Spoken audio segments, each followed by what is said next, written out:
Hello, I'm CEO of Berkhemer Clayton. I'm Betsy Berkhemer-Credaire. We're a boutique retained executive search firm based in Los Angeles, and we're celebrating 30 years in business.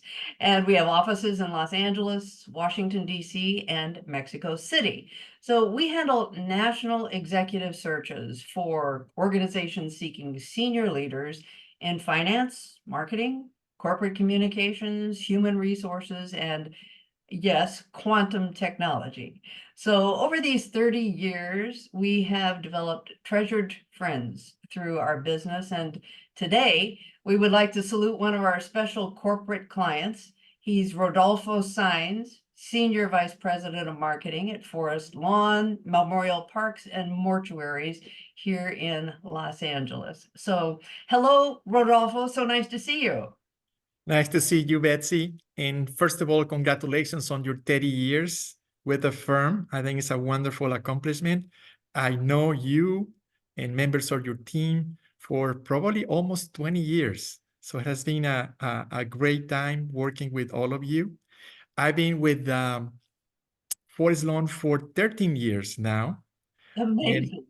And it has been a great experience because I joined our organization with a very clear purpose, with a clear mission of taking care of people at probably one of the worst moments in their life. And what we try to do is to make sure that we provide compassionate care for people.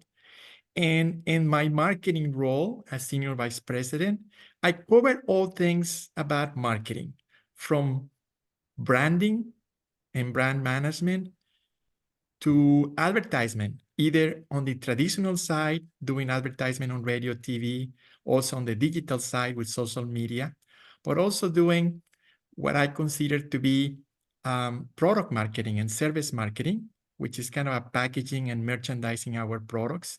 You don't expect to find all those things when you're thinking about a cemetery or a mortuary. But frankly, they are every single aspect of marketing and Forest Lawn. I also do public relations. I also cover community events, events planning, and grief support, because our services don't finish at the time of the service. We actually provide support after that. Yes. And we even have a museum. So I'm in charge of the museum. We have a beautiful museum in Glendale, because our mission is to create a cemetery that is for the living, not for the dead, for the living. And we want to create an environment that welcomes everybody. So it's a little bit of many different pieces. We market a product that usually I describe as everybody's going to need at some point. Yes. But very few people like to think about it. So it's a little bit of a dilemma. I know that everybody's going to buy the product, but there is a taboo about thinking about it. So that makes it challenging and very interesting. So it has been a great 13 years with Forest Lawn. Well, tell me a bit, and we placed you, Rodolfo, at Forest Lawn. So tell me a bit about the organization. It is the largest cemeteries and mortuaries in the country, but you're basically located here in Southern California. How many Forest Lawn parks are there? We have 6 memorial parks, pretty much in the LA area and also in the Coachella Valley. But we have 13 locations. In some of the other locations, we have sales offices or just the mortuary, and now the combination with a cemetery. We have 1,100 employees, which is a good number of people across the board. And again, we have been here for over 100 years. So it's a great tradition. It's a great brand.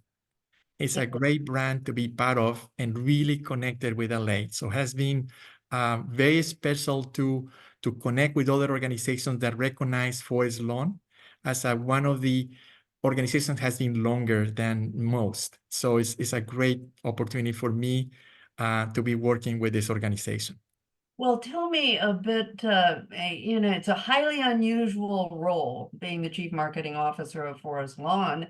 And tell us some of your pointers about leadership. How do you manage? And tell our audience, what are some of the secrets of your leadership success with a very large team and a very unusual product to sell, if you will, And what would you share with our audience about what really works in terms of leadership from your perspective?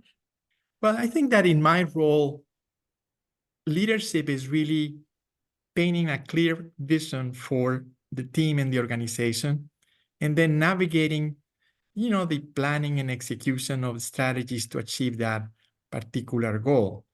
I feel like when I look at leadership and I think about good leaders, I always think like good leaders are like chameleons. They really adapt to whatever environment we have. We just faced a pandemic in the last few years that changed everything from one day to the next one.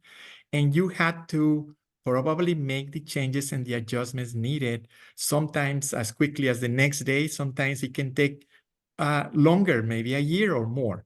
So it's a little bit of that. In my way of looking at that, I see um, great leaders also reading the environment. It's like surfers. They kind of read the wave. And I then see. once they made the commitment, they jump into the wave.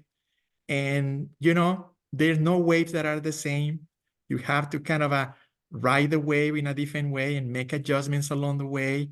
And, it's very similar to what I perceive to be good leadership. You had to listen to people, you had to inspire people, but at the end of the day, you had to make adjustments and make changes and on the go. Probably my best advice to anybody who's looking at this video is to practice leadership. Is every day. It's don't wait for the next job. Don't wait for the next promotion or for the next presentation. Leadership is every day, and it's like a muscle. It's like an athlete. You had to practice that, and you don't get to throw 100 miles an hour screwball just by coming out of the blue. You had to practice and practice and practice.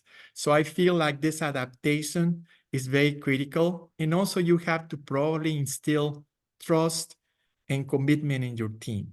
If you have, at the end of the day, you are as good as your team is.